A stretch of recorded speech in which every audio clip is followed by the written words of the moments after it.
Yemen's Iran-backed Houthis are claiming strikes on 2 Saudi oil tankers in the Red Sea this morning as the war threatens to spill into another critical shipping route. Let's bring in Crystal Gamansing in London. So, Crystal, what can you tell us about these attacks? Well, Chris, this is an escalation, and the Iran-backed Houthis making good on a promise to threaten and blockade any Saudi Arabian ships that are trying to use the Red Sea to export its oil and energy goods and use the Bab el-Mandeb Strait.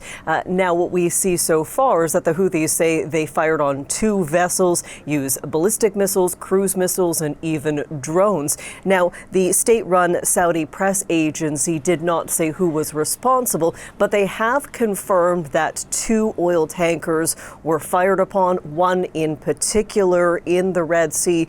It says had a fire on its bow. That it notes, however, according to the Transport General Authority, that all of the crew were able to get off safely. So this does show that this is an escalation, that shipping traffic in the Middle East will be targeted.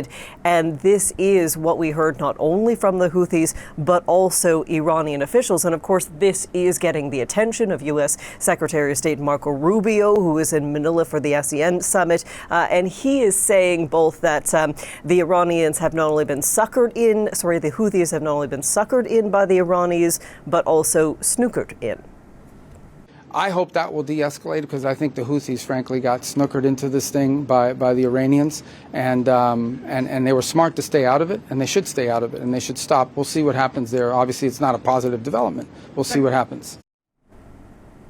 Now, given this new front that appears to now be open and active, it, however, Chris, isn't changing any of the plans, at least not from the United States, from what the Secretary of State has said. In fact, he said that over the next couple of days, attacks by the U.S. on Iran could, in fact, intensify.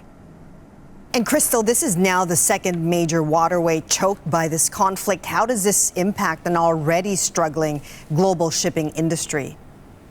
Well, this is all related, and it all goes back to Iran telling the U.S. not to interfere in the Strait of Hormuz. Now, in particular, there are a number of reasons why the Houthis are targeting Saudis, but one of the reasons is the fact that Saudi Arabia has been avoiding using the Strait of Hormuz, instead using ports in the Red Sea and then going through the Bab el-Mandeb Strait. And they're saying that these attacks will shut down yet another critical shipping route, adding to the global pressure for the United States to end its bombardment campaigns on Iran and give the bargaining pressure and bargaining chip back to Iran. But this shutdown has implications for worldwide costs of oil, gas, food, inflation.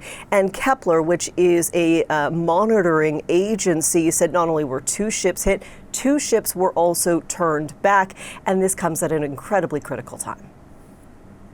Some of the more risk-tolerant shippers may continue to go via the Bab el-Mandeb and take the risk, but more likely is we'll see shipments rerouted north through the Suez Canal.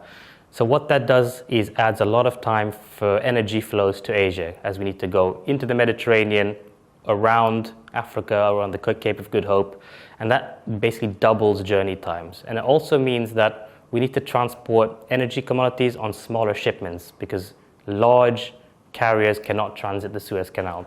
So smaller shipments means lower load rates, extra costs, and longer shipping times.